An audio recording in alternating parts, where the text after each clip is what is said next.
Bismillahirrahmanirrahim. Assalamualaikum warahmatullahi wabarakatuh. Alhamdulillah. Usalli wa usallimu ala man la nabiyya ba'dah. Allahumma fasalli wa sallim ala sayyidina Muhammad ibn Abdillah wa ala alihi wa ashabihi wa man ittaba'al huda wa mawalah. Amma ba'd. Puji syukur, alhamdulillah, marilah kita panjatkan kehadirat Allah Subhanahu wa Ta'ala. Sholawat beserta salam, marilah kita limpah curahkan kepada baginda besar kita Nabi Muhammad Sallallahu Alaihi Wasallam. Alhamdulillah, pada kesempatan sore hari ini kita kembali berjumpa pada kegiatan Kultum Ramadan Pondok Pesantren Miftahul Huda 07. Mudah-mudahan kita semua masih diberikan kekuatan oleh Allah Subhanahu wa Ta'ala untuk senantiasa mempertahankan keistiqomahan dalam melaksanakan setiap rangkaian ibadah pada bulan Ramadan ini.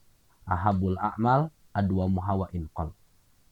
Kata Rasulullah Shallallahu Alaihi Wasallam, amalan yang dicintai oleh Allah dan Rasulnya yaitu amalan yang istiqomah walaupun hal tersebut sedikit. Oleh karena itu kita memanfaatkan bersama-sama bulan Ramadan ini. Mudah-mudahan di akhir penghujung Ramadan nanti kita mendapatkan martabat muttaqin dan kita berada ataupun mendapatkan kemenangan yang hakiki. Idul Fitri, Id kembali fitri dalam keadaan suci. Kayaumi waladathu ummuhu. Baiklah, pada kesempatan sore hari ini saya akan sedikit menjawab pertanyaan beberapa hal ataupun ada di salah satu video yang telah diupload terdapat salah satu pertanyaan dari mustami, yaitu dari Tristan HDPC 201 yang mana izin bertanya katanya bahwa pendapat Ustadz tentang membaca Al-Quran langsung tapi belum lancar dan belum tentu benar tajwidnya, terus mendengarkan orang membaca Al-Quran dan mendengarkan bacaan Al-Quran di HP atau YouTube, bagaimana tentang pahalanya? Soalnya saya salah satu orang yang lebih sering mendengarkan di HP. Nah, tentu kita ataupun pernah disampaikan bahwa Quran itu merupakan wahyu dari Allah Subhanahu wa Ta'ala, salah satu hudan ketika Quran diturunkan syahrul Ramadan alladzi unzila fihil Qur'anu huda. Quran itu diturunkan untuk menjadi petunjuk bagi kita umat Islam. Wa bayyinati minal huda wal furqan. Bahkan menjadi furqan, yufassilu bainal haq wal batil, untuk memilah-milah petunjuk bagi kita mana yang baik dan mana yang buruk.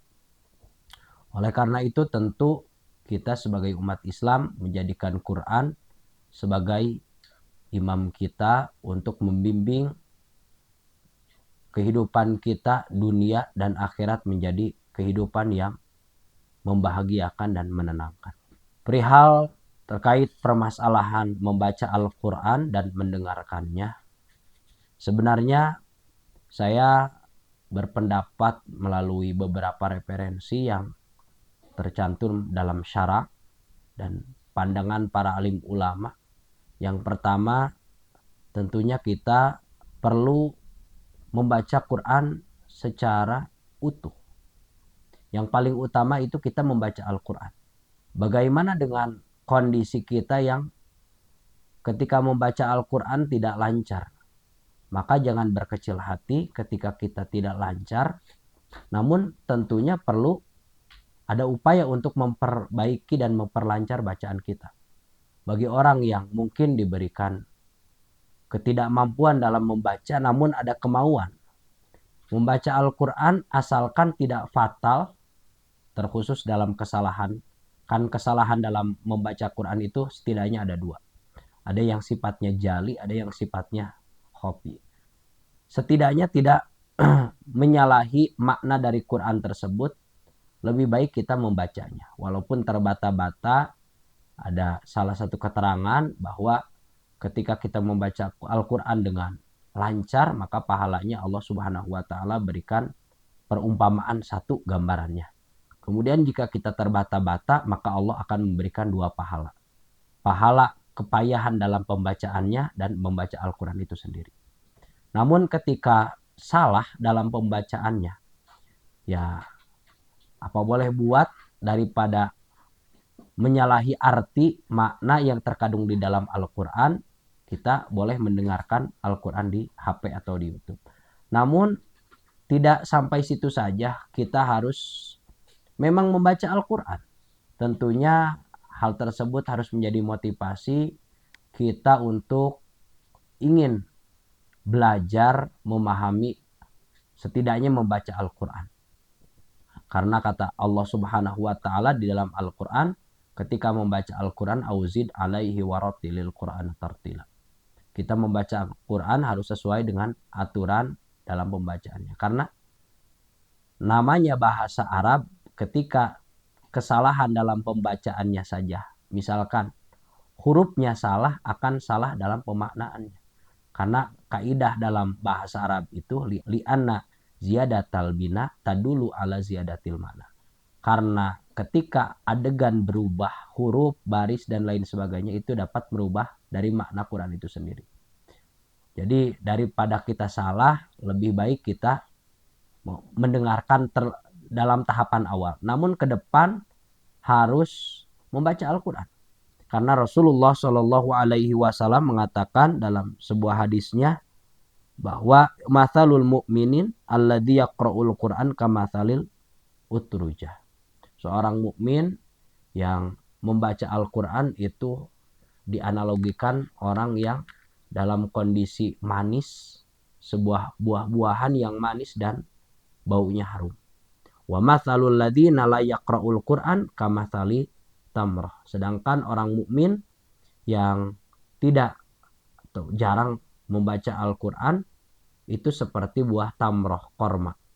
Manis atas kemukminannya, namun tidak tercium baunya. Lari halaha, tidak memiliki aroma dari dirinya. Wa ta'mu hahulun. Sedangkan rasa manis itu dihasilkan dari perilaku mukminnya. Wa mathalul munafiqil ladzi yaqra'ul Qur'an kamathali raihanah. Dan banyak sekali lah pemisalan analogi yang disampaikan oleh Rasulullah. Bahkan orang yang mau belajar membaca Al-Qur'an, itu kata Rasulullah Shallallahu Alaihi Wasallam, khairukum man ta'allamal Qur'an wa 'allamah. Sebaik-baik kalian adalah orang yang belajar Al-Quran itu sendiri dan mengajarkan kepada orang yang mau belajar. Oleh karena itu, bolehlah nanti di kesempatan lain kita belajar sedikit-sedikit memperbaiki bacaan Al-Quran, ataupun boleh datang langsung ke Pondok Pesantren Miftahul Huda 07 untuk bisa belajar membaca Al-Quran. Selagi waktunya ada, kesempatannya ada, tentunya saya akan memberikan ruang untuk bersama-sama kita belajar minimal dari pembacaan Al-Quran terlebih dahulu, memperbaiki.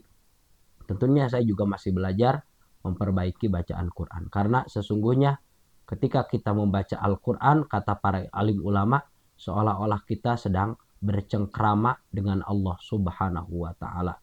Oleh karena itu, lebih baik kita membaca Al-Quran daripada mendengarkan. Namun, jika masih ditakutkan salah dalam pembacaan, ya riskan untuk merubah arti, ditakutkan merubah arti dan lain sebagainya, lebih baik kita mendengarkan terlebih dahulu. Mungkin terkait masalah pahala, Allah Subhanahu wa Ta'ala tetap memberikan pahala bagi yang membaca dan bagi yang mendengarkan. Namun lebih utama yaitu yang membaca. Mungkin itu yang dapat saya jawab terkait pertanyaan yang disampaikan. Terima kasih telah bertanya. Mudah-mudahan hal ini menjadi hidayah bagi kita semua untuk terus menggali keilmuan agama Allah Subhanahu wa taala. Wallahu a'lam bishawab. Mungkin ini saja yang dapat saya sampaikan. Wassalamualaikum warahmatullahi wabarakatuh.